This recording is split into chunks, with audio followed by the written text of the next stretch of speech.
Hello folks, my name is Mark, this is Why I Hate the World.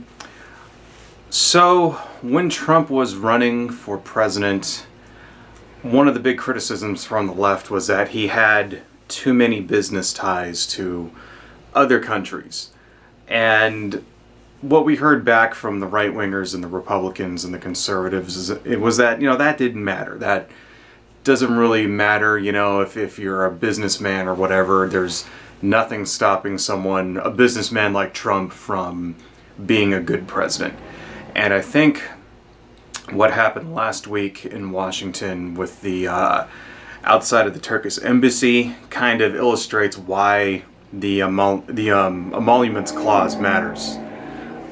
So for those of you who don't know what's going on, last Tuesday there was a protest outside of the Turkish ambassador's residence because President Erdogan was there, and some people were outside protesting. The people had like the Kurdish flag and stuff like that, and they wanted to, and also some other people were protesting because of the Armenian genocide and Turkey's continuing refusal to acknowledge that. Right. And what happened was that some of the staff, the security staff that worked at the embassy, as well as President Erdogan's personal security officers, basically bum rushed the crowd and assaulted a bunch of the people that were there. It was pretty brutal too. I'm sure if you haven't seen the footage of it, please look it up. It's all over YouTube. There's scenes of people getting kicked in the head, lots of blood, and one old man just all bloody and all that, people on the ground, and Turkish security people just punching them, and dude getting like kicked in the face, right? And the police, for the most part, didn't know what was happening, first off. And as soon as they figured out what was going on, they, for their, to their benefit, they actually tried to stop this. They pulled the Turkish people, the Turkish security guys off of the protesters. So keep in mind, these are American citizens, these people that are protesting, right? These are American citizens. This would be akin to us going to, let's say, some other country like, South Africa or, Guatemala or something, and then the president's, like the Secret Service, going and beating up a bunch of protesters who are protesting Trump. That's like, imagine if that happened in some other country. Like if the tables were reversed, what do you think they would do to us, to the United States, right? Well, it's been a week, and there hasn't really been any action taken from the Trump White House against the Turkish, ambassador. They haven't expelled the ambassador. That's what you think they would do. At the very least, they would do that. Well, it just so happens that Donald Trump has business interests in Turkey. Most notably the Trump Towers in Istanbul, which are it's a two-tower complex. One of them is residences and another one is for business offices. Something like 200 different residences, and then there's also a shopping mall in it. Maybe that's why. Maybe because he has business there, he doesn't want to criticize anything that, Turkey does, because he's afraid that they'll kick him out, that they'll revoke his license and then he won't get paid anymore.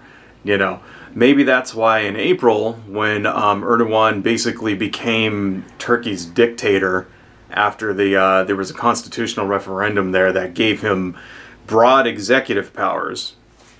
He's essentially a dictator now.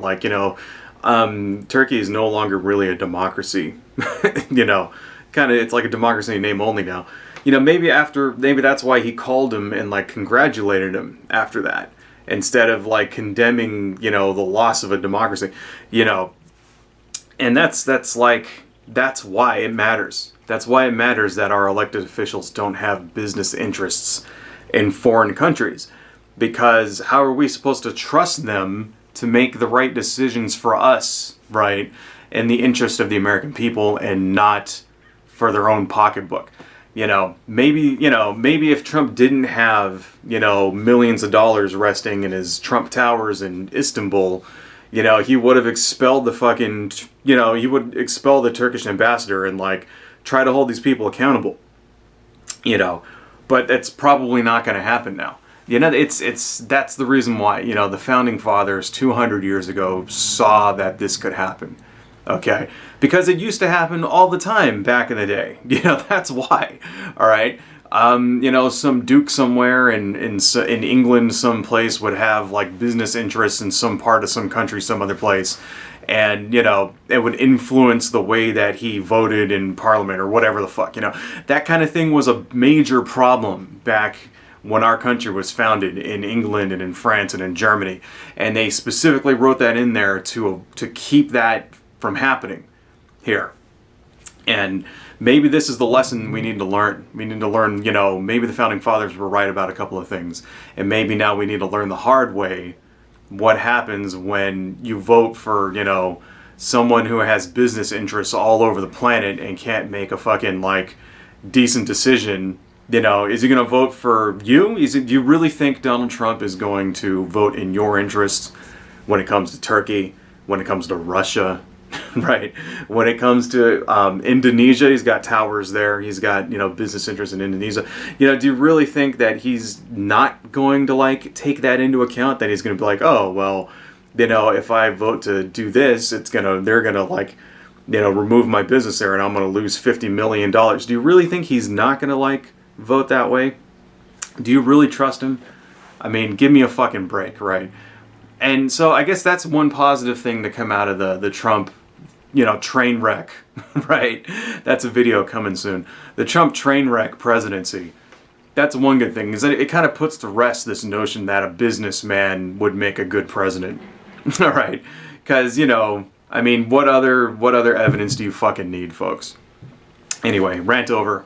Adios.